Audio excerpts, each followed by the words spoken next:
So if you just want to introduce yourself, what you do, and all of those little bits and pieces. So my name is Buffy Ellen, and I am a nutritionist and naturopath, and the founder of Be Good Organics. That's my business, which I've had for almost 10 years now. And I'm just really passionate about inspiring other people to eat more plant-based food. So there are so many incredible benefits for our health, so many benefits for animals, for the planet that we live on. And so the more people that I can get excited about eating more plant-based food, then that's my mission complete. So yeah, that's pretty much me. I live in Auckland with my partner, and I've got 2 young kids. They are 3 and 6. So 3-year-old boy called Torrin and a 6-year-old girl called Mila. So for anyone who follows me, they will know those kids well, because they've been on Instagram with me and Facebook with me since before they were born. I'm just waiting for the moment where I get like an Apple Paltrow moment where one of them says, "You know what, Mum, I don't actually want to be on your social media anymore." It'll come. Yeah. Amazing. Well, that perfectly leads me right into my first question, which is, what are the biggest health benefits of eating plant-based? Oh my gosh, so many. Some of the biggest benefits are long term. And so I think when I'm talking to people who are young and they're in their 20s and 30s, or maybe even 40s, and I talk about the fact that there is so much scientific research supporting the fact that a plant-based diet leads to lower levels of diabetes, lower levels of cardiovascular, heart disease, stroke, dementia, Alzheimer's, greater longevity, i.e. you can live longer. The world's longest lived centenarians, the communities around the world would have the highest number of people that live to 100. They all eat a plant predominant diet, so mostly a plant-based whole foods diet. So there are just so many benefits from that perspective. But often when I'm speaking to young people, it's kind of hard to go, "Oh yeah, but it's so far away and that's not relevant to me. And I'm 26." So it's kind of hard to tangibly connect with it. Even me, I mean, I'm in my 30s, but even I think, "Oh, cardiovascular disease, that's like not a 30-year-old person's problem." And yet these diseases develop really, really early on. And we know this from postmortems of children in, 8, 9, 10 years old who've died from other causes. Let's say, car accident type thing. We know from postmortems that when they examine those children, they examine the arteries around the heart. They are already building significant plaques within those arteries, i.e. the early stages of heart disease. And I'm getting goosebumps actually just saying this, because it's it is such a big problem. Like, we live in a world where we eat so much meat, dairy, sugar, and processed foods, and then alcohol to wash it down. And that's so normal. It's just it's normal. And all of us have grown up with that type of food. I don't know anyone who was born, well, I know a very, very, very, very few number of people who were born into a vegan family and therefore were vegan, but no one dropped from the sky and was vegan. All of us grew up in a meat and 3 veg family. We grew up with dairy and yogurt and milk and cheese and mince and sausages, and it's normal. It's so normal. So it is quite a big mindset shift to think, I'm going to have this complete other ideology almost. I mean, it is in a sense, but yeah, the health benefits are huge. And outside of those long-term benefits, shorter term benefits that I have people experience are more balanced hormones, clearer skin. People generally lose weight if they're needing to lose weight, and sort of feeling lighter and more energized, and a better clarity of mind. Like, a good example is if you go out with friends and you eat a big fish and chips meal and wash it down with a beer, or you go out and have like a big steak lunch, and then at 3:30, you're kind of like, "Oh, I think I just need to lie down on the couch for a little bit." It's a classic example of how those foods make us feel. They make us feel really heavy and almost kind of groggy in the mind. So in contrast, when you start eating more plant-based foods, you realize, "Oh, I feel like super sharp and focused and energized pretty much all the time." I almost have the opposite problem. I need to wind down the energy, and at like 10 p.m. I need to be like, "Okay, turn the devices off, slow down. You need to get to sleep." But yeah, that's another really awesome short-term health benefit that lots of people experience. And I really relate to the growing up with, the meat and three veg. I'm actually vegetarian myself. And my mum works at a butchery. And so I've always grown up with like, we ate meat for like literally, every dinner, all of that sort of thing. And I became vegetarian because I have jaw issues. So I like couldn't actually chew meat to begin with anyway. And I never really liked the taste. And it is such a changing from eating meat all the time to eating vegetarian. And it is quite a like life switch and a mindset shift as well. It can be quite hard for some people. And I think it can be confronting as well, because then not so much for yourself, but as soon as people often say to me, oh, but you're vegan. And I think, well, I'm mostly plant-based, but only for the last 10 years. Before that, I was heavy dairy meat every single day, just like everyone else. Like, it is the norm. And so what I think what's really nice to reflect on is that that's what virtually all of us were brought up with. Mm-hmm. That's what feels normal. So to shift to this, it is something new. And we've all gone through that shift and gone, hey, you know what? Maybe I'll just have a little bit less red meat. And maybe I'll just have, maybe only have meat like 3 nights a week. Or maybe I'm going to switch my dairy milk, like my flat white. Maybe I'll just ask for a soy flat white or an oat milk flat white. And it's so readily available now. They taste, I think, just as good. I mean, I think they taste better. So it's just about making those little small shifts. Putting labels on diets can be unhelpful at times because it makes people feel like they have to be all or nothing. And it's not like that at all. And no one is all or nothing. All of us were omnivorous, and those who have already moved to eating more plants have just done it gradually. Most people. Totally. Yeah. And like there's so many beautiful options these days too. Like we're so spoiled for choice. So it's like easier than ever to, create beautiful plant-based meals and be able to swap those out for your meat meals and during the week. You did start to talk about what my next question is, which is, what do you have like 3 easy tips that you would suggest to be able to like switch to a plant-based diet? Yeah, I think my first overriding recommendation was just go easy on yourself. Think of it as a journey of, I'm going to try a few new things and I'm going to have fun. And it's just like trying something different on the menu, or I'm just going to try some different recipes. So it's not about I am this and then I'm going to be that. It's about starting to just include one more plant-based meal a day, or maybe it's one plant-based meal a week, depending on where you're starting. There's a whole spectrum of us, those at this end and those at this end, and lots of people like this. And actually, we are seeing a huge shift of people. The number of people who now associate with being vegan, vegetarian, or flexitarian, i.e., they eat a number of vegetarian meals throughout the week, is increasing. I think it's almost 35% associate with one of those 3 labels, i.e. you're either vegan, you're vegetarian, or you're eating a lot of vegetarian meals and you're going out of your way to do so. So baby steps, maybe start with breakfast. Just say I'm going to have a plant-based breakfast. Super easy. Switch out your milk to soy milk or oat milk, or if you prefer other types, rice milk or cashew milk, just pick one that you love. There's so many options now. 10 years ago, there was literally soy milk and it was like $8.99 for a carton, and it was imported from somewhere. There was only one type, and now there's so many types.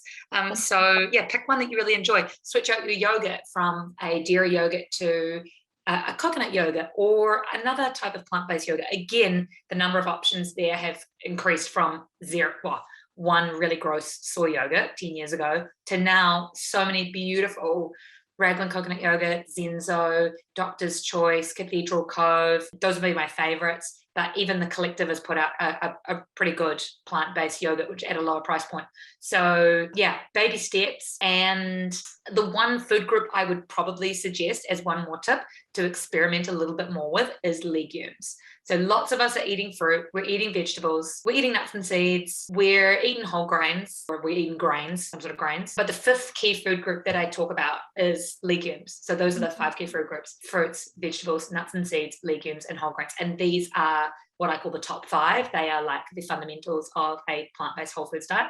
But one that we didn't grow up with at all in New Zealand is legumes, other than baked beans. So literally, the only legume I ate up until the age of like 28 was a baked bean, nothing else. Maybe the odd kidney bean, maybe in a Mexican dish, maybe, So legumes is it's a food group that it's not super common in New Zealand. Like hummus only became a thing about 10 years ago, maybe 10, 15 years ago. When I was growing up, when I was little, we never had hummus. It just wasn't available. So including trying to just add in some legumes to your diet. So that could be hummus. That could be chickpeas roasted up with some roast kumara or pumpkin, be kidney beans and a Mexican chili. You know, your regular chili con carne, throw in some kidney beans. It could be black beans mashed up with some Mexican spices, with some guacamole, or cannellini beans blitzed up into a white bean dip. So, or lentils as well. So just try and include some more legumes. And the reason why is that legumes are the hallmark of some of the healthiest populations around the world. So remember, I was talking about those longest lived centenarians. Virtually all of them consume legumes, a lot of legumes. Wow. So they're high in protein. They're really high in fiber. They're low glycemic index. They keep you full. They're low in calories. They're low in fat. They don't have virtually no saturated fat, and they're cheap. Yes, so very cheap. Yeah. So cheap, you know, it's like dirty hippie food. I mean, you've got to get amongst it. It's really, really affordable. So when people tell me that a plant-based diet is not affordable, I'm like, well, you're buying the wrong products. Yeah. Like, you're buying all the fancy things. Really, if you're buying what are the 5 key food groups, fruits, vegetables in season, get the ones in season. Don't get the tomatoes in the middle of winter. You know, don't get the pineapple when it's not in season. Get them in season and they'll be cheap. Whole grains, super cheap. Brown rice, and from the bulk bins, brown rice, quinoa, whole grain bread. You can get it cheap. And then legumes, super cheap. And then nuts and seeds are probably the most expensive of them. For that, I normally treat nuts as a special, like a treat in terms of my recipes. And I'll try and use seeds wherever possible because they're a lot cheaper. And then just keep your nuts as a bit more of a garnish if you're thinking about like the financial the cost of things. But when people go to the supermarket, the biggest thing they spend on is meat and dairy. So if you're reducing that down a bit, you're actually going to have a whole lot of extra cash available, and you can spend a bit more on some of these other products. But that's what people spend the most of their money on in a supermarket shop, is meat, dairy, and then the processed food aisles. And this is the thing as well. It's like, well, you would never eat steamed, bland, blanched chicken, or steamed, blanched eye fillet, steamed. You pan fry that in a whole bunch of oil. You dribble a whole lot of salt on that. So you've got to give your plant-based foods the same kind of love. And also, I also say to people, well, when we take out meat, for example, we are taking out salt, fat, and blood. And the 3 of those are really tasty when you cook them. But they create a lot of flavor: salt, fat, and blood. So as gross as that sounds, that is what you're removing. So if you expect to cook some broccoli or cook some legumes and have it taste the same, as flavoursome as a steak that you've cooked, it's not going to, unless you add those 3 things back. So you want to add back in some salt. You want to add some sort of fat, whether it's an oil or whether it's a whole food fat like avocado or olives or cashew butter, or something within the dish that gives it that aspect. And then you want to add back in the blood, i.e. the flavor. So this is where you go wild on all your spices, all your herbs: cumin, turmeric, paprika, cinnamon, everything, black pepper, and then basil, coriander, parsley, mint, rosemary, all the herbs. And so that's where you're going to get the flavor aspect. But it's interesting when you think about that, right? You go, oh yeah, because I was like just heating up the cannellini beans in the microwave and they don't taste that great. Yeah. Okay. No. No, I would never eat them like that. I mean, my kids do eat chickpeas out of a can, plain chickpeas. They actually love that. But for me, I would never eat an undressed legume. So totally. And like, that's, I guess, and it's so makes me so happy for you to say that, because that's an argument that I've had with people for years, is that I'm like, you wouldn't just go and eat like a steak that you've just like on each side and then eat it. Like, of course you have to flavor them. You can't expect it to taste nice on its own, especially with things like tofu. It's like, marinate that in literally whatever you want and it's going to taste amazing, but you can't expect tofu to taste nice by itself. You've confirmed that for me, so that's that's nice. My next question is, what is one meal that you would give to an avid meat eater that would convince them to go plant-based? Do you have like one that you'd whip out to be able to be like, I know that you're going to like Good this? question.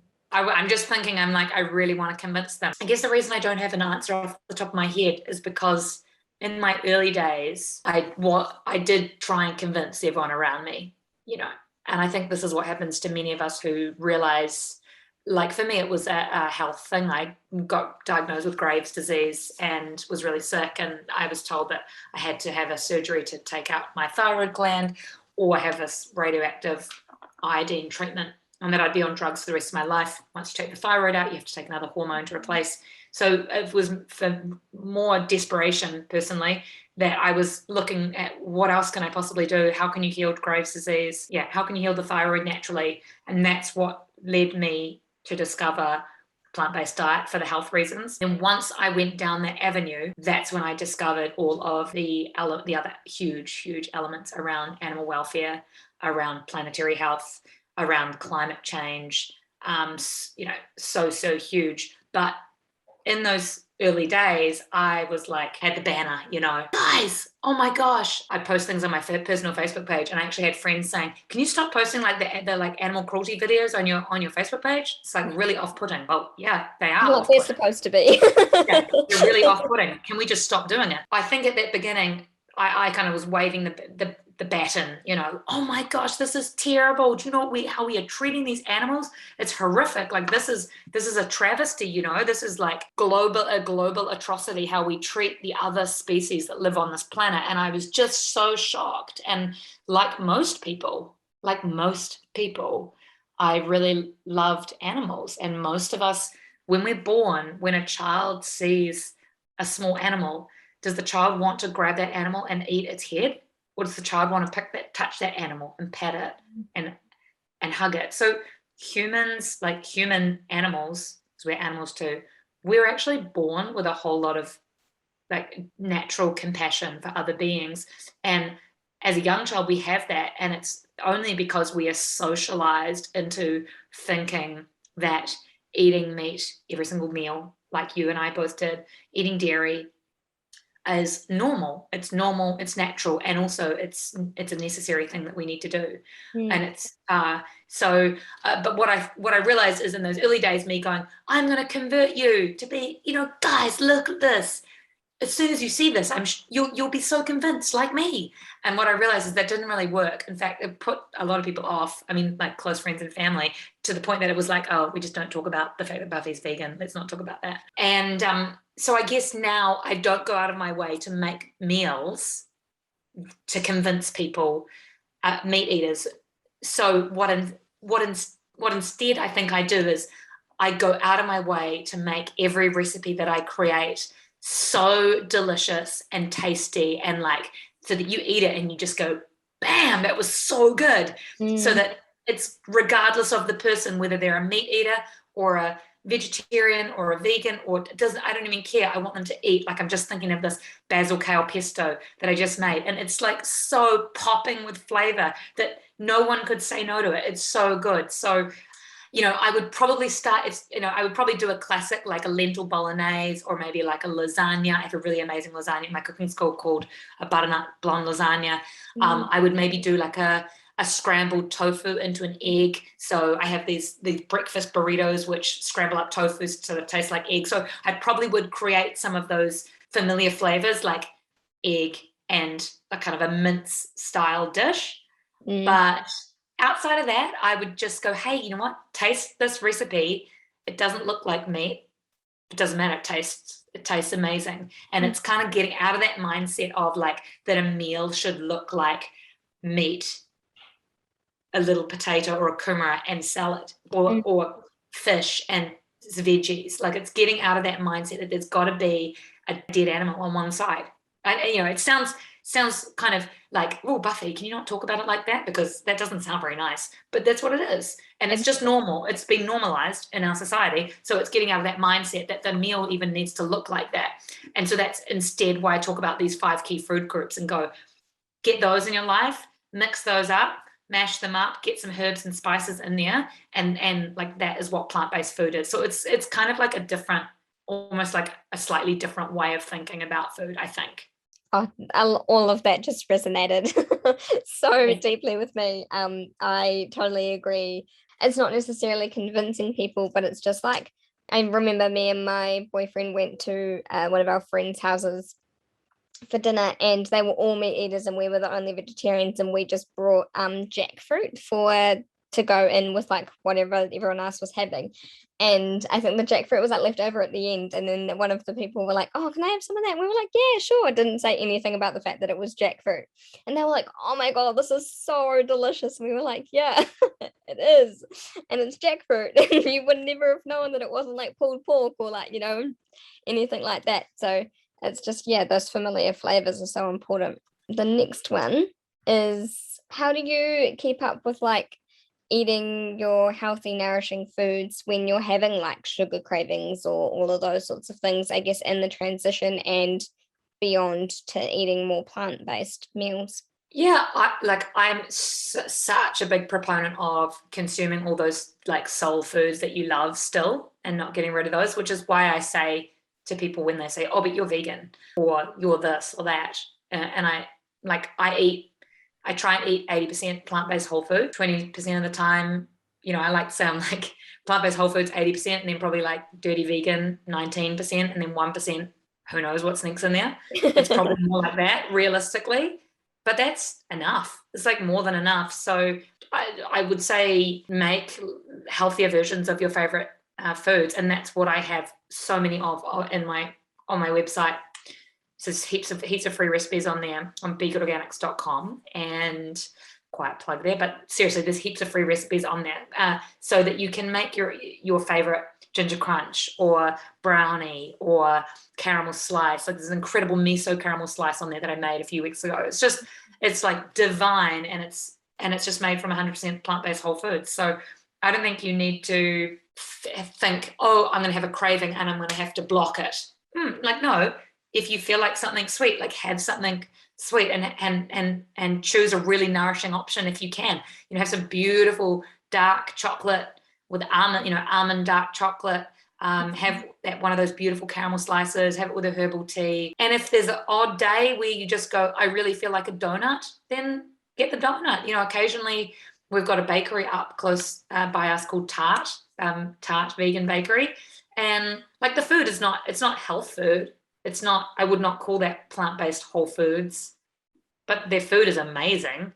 And we often will get like a few rolls, and they've got like the fake meats in them, and we might get some of their like sweet treats as a treat, and we'll have them occasionally. And feels like it's serious bakery food. I mean, it's unparalleled, with what you'd get from a regular bakery. So we occasionally will have that, but we don't have it every day. And yeah, I mean, once you start eating these foods more often, and it just becomes the norm, I think the cravings are less. I mean, I still have something sweet every single day, after lunch and after dinner. And that's just my personal routine. Like everyone is different in terms of what works for them. But for me personally, I have my really like my good lunch, and then I'll have like a little caramel slice and a cup of tea. And then after dinner, I always will make a dessert, and either it'll be something that I've made already, or if I don't have anything, like I did this last night, I put it on my Instagram, I just had like a bowl of berries, some of that beautiful coconut yogurt, some of this plant milk that's made from a nut milk concentrate on top, this beautiful granola that I got sent sprinkled over, and then like another nut milk concentrated drizzled on top, and like it's really good. Oh, yeah. It's really good. So it's kind of like a fruit sundae, like a fruit bowl, but with tons of yummy toppings. And so I'll often have that. So I don't ever feel like I really, it's not often that I walk past the dairy and think, "Oh man, I really want a Snickers bar." Not often. And saying that, at family events, when there's like Ferrero Rochers and all sorts of stuff there, like I'm thinking about Christmas coming up, I'm not very well behaved. Like I'm just not very, if you speak to any of my family members, they'll be like, "Oh yeah, Buff, she kind of goes wild at Christmas." I'm like, "Hey, it's there, and I want to have it, and so I'm going to eat it, and it's not 100% vegan. It's definitely not whole foods, and but it's a pretty rare occurrence." And I think all of us need to. There's a good quote, like, "Perfect is the enemy of good." So if we try and say that we're going to be perfectly vegan or perfectly plant-based or perfectly, all this clean eating stuff that's around at the moment, like I'm paleo, or, "Oh yeah, I'm like into clean eating." It's like, if we try and be perfectly that, it's often the enemy of just being really, really good most of the time. So again, it's that 80-20 rule I always come back to. 80% of the time, plant-based whole foods are amazing. 20% of the time, if you want to eat chocolate cake, have a glass of wine, have a steak, if that's really your thing, then, go for it. For me, it would be the chocolate cake and then the glass of wine, but that's just me.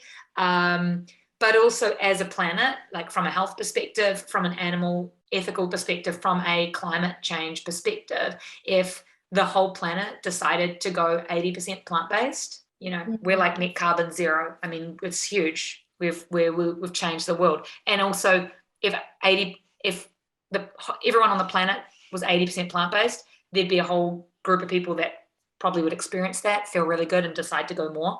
So that is now what I try and encourage is more, just eat more plants, just have more plant-based food, just be more vegan, be more plant-based. And it doesn't matter where you are right now, it's just moving slightly more in that direction, which is what will make a difference on a big scale. Totally. And it's like with zero waste, or like not using plastic, it's if you're doing it more often than not, then that's it's the way to go. Yeah. If you can eat. That's exactly right. Zero waste is another one. Like I often will say, we try to be zero waste, because we do. We try to be as zero waste as possible. But no person in New Zealand can be zero waste. No. It's not possible in the society we live in. But you can try and be as zero waste as possible. And that's what I try and do. I try and be as zero waste as possible. We compost everything that we can. We recycle everything we can. And we actually just try and minimize packaging. So I just try not to buy too many things that are in packets that have a lot of packaging. But we'll never be zero waste. So it's the same with plant-based. Just be as plant-based as you can. Yeah, totally. And it's going to be different for everyone, depending on where you live, depending on your culture, depending on your family situation. Just be as plant-based as you can. When you have the option, choose that option. Better for your health, better for animals, better for the planet. Tastes amazing. Why would you not? What would you want? Exactly. I've got like 2 more questions. Just a little bit more about like why you started your business. Were you always a nutritionist before you were plant-based? No way. Like I did a BCom at university, a BA BCom in economics, finance, and languages. And I worked in finance for my 20s. And then when I was diagnosed with the Graves' disease, that was when I was literally selfishly Googling what else can I do, because I don't want that surgery and have a organ. They basically cut here and take the thyroid out. Mm-hmm. That's when I discovered plant-based diets, vegan diet for health. Oh, it's really good for autoimmune, for cardiovascular disease, diabetes, all this stuff. So I started to make that switch because I didn't want to have the surgery. And after about 18 months, completely came off all my medication. Graves' disease was essentially in remission, cured from, changing to plant-based diet, changing it as much of what I was eating and using to organic natural products as well. So trying to eliminate, toxins from my environment as well, my food, but also skincare and that type of thing. That's when during that process, I was like, why did I not know this stuff? Like, why didn't I know the stuff about animals? Like, why have I eaten shaved ham on my sandwich for the last 10 years? And why have I bought the Subway chicken salad for like nonstop for 10 years? And I never have seen a pig in New Zealand. Like I've never seen one. So where are they? So yeah. So this is what made me go, why is this information not out there? Why do we not know it? I didn't know it. And I wanted to share it. So that's what I started my blog, Be Good Organics, to share what I was learning around the recipes, and also a lot around kind of the animal welfare side, the environmental side. And after doing my blog, sharing recipes every week on my blog for about a year, I think, I'd been going for about a year full time. So I quit my job, got better, and then started the blog and was doing it full time for a year. I thought, I need to go back and study this, because I'm getting so many people asking me, where do I get my protein? Is this healthy for a child? What about for men? What if you're trying to build muscle? What about your iron? All these questions. And I was doing a reasonable job at answering them from what I'd been researching, but I was just thought, I want to go back and be a professional about this and be able to give people the way that I'm going to help to change this situation is for people to feel like they can trust what I'm saying, that I'm not just saying it because this is my opinion and I had this one experience with my own health, and that I could actually say, no, this diet, this way of eating, it's better. It is better for your health. It is universally better for the planet. Like that is now accepted by so many large organizations around the world, the World Health Organization, the UN, there's a Eat Lancet report. There's so many big organizations that have said that a plant-focused diet, plant-based, plant-predominant, plant-focused diet is the only way that we can continue living on a planet where we're set to have 10 billion people on the planet by 2050. And we're already, 1.3 degrees warmer than in pre-industrial times. The only way for us to stop that from increasing and to all be able to live on this planet is for us to move to a more plant predominant diet. But I went back and studied for 4 years and did a Bachelor of Nutrition and Naturopathy to learn more about this area so that I could and share and teach people knowledgeably so that they'd feel really comfortable. Like even people like you go, oh yeah, people always ask me about the protein question. It's so great that I now go, that is not even a question. There is protein everywhere. Yeah. And, that I can really give someone pumpkin seeds, 30% protein, way more than chicken at 20%, cashews, almonds, all 20% protein, legumes, tofu. Like tofu is one of the most absorbable proteins, digestible proteins. Protein is not an issue. There is no protein deficiency in the Western world, the developed world. It's only an issue in places like Africa. We eat way too much protein, actually. So protein is not even an issue, even though I know it's the first question people ask. Probably a more pertinent question is like, what about your iron and B12? And that's where you do have to be a bit more focused. But protein is like that's like a question from the 1980s. I love that. And my last question is, where can we find you? How can we work with you? Yay! Yes. So you can find me on Instagram and Facebook, Be Good Organics. Same on there. I'm also on Pinterest, Be Good Organics. So Facebook, Instagram, Pinterest, kind of the three places I hang out because I make food. So people like to look at food. I also have a website, begoodorganics.com, and you can go there and sign up for my free recipes. So if you go there, enter your email, I send out a free recipe every week. All plant-based, all delicious. I try and make them as easy and affordable as possible as well. And then I also have an online cooking school. So if you want to learn more about plant-based food, how to cook it, and you have all these burning questions like, but what about my iron? But what about my B12, calcium, omega-3?